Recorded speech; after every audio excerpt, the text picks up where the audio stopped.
घने बर्फीले जंगल में एक छोटा भालू ब्रूनो अपनी माँ के साथ रहता था।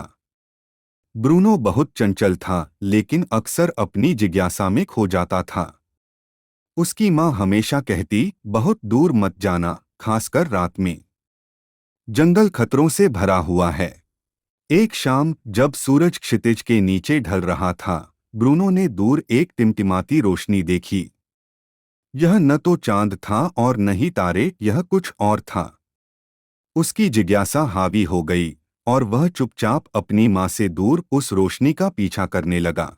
जैसे जैसे वह जंगल में गहराई तक जाता गया, पेड़ ऊंचे होते गए और उनकी छायाएं विशाल पंजों की तरह फैल गईं।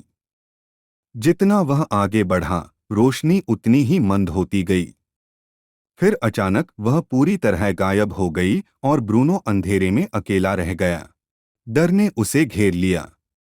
ठंडी हवा तेजी से चलने लगी और अजीब आवाजें गूंजने लगीं।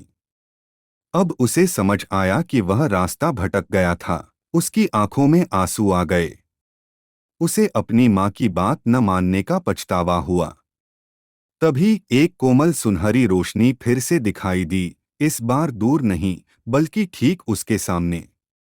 वह एक नन्ही जुगनू थी।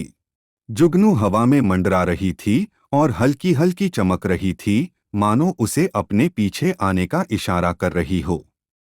ब्रूनो झिझका, लेकिन उम्मीद से भरा हुआ उसके पीछे चल पड़ा। एक एक कदम बढ़ाते हुए जुगनू ने उसे ऊंचे ऊंचे पेड़ों के बीच, गिरे हुए तनों के ऊपर और छिपे हुए खतरों से बचाते हुए रास्ता दिखाया।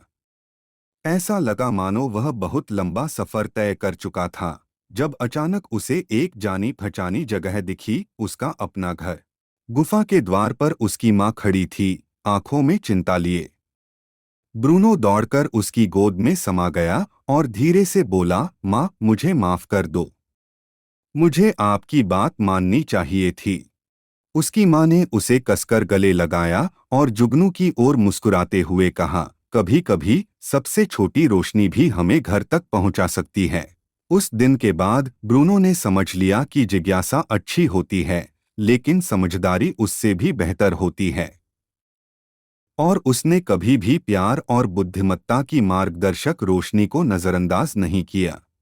कहानी से सीख: अंधकारमय समय में भी छोटी सी रोशनी, चाहे वह दयालुता हो, समझदारी हो या प्रेम, हमें सही राह दिखाकर अपने प्रियजनों तक वापस ला सकती है।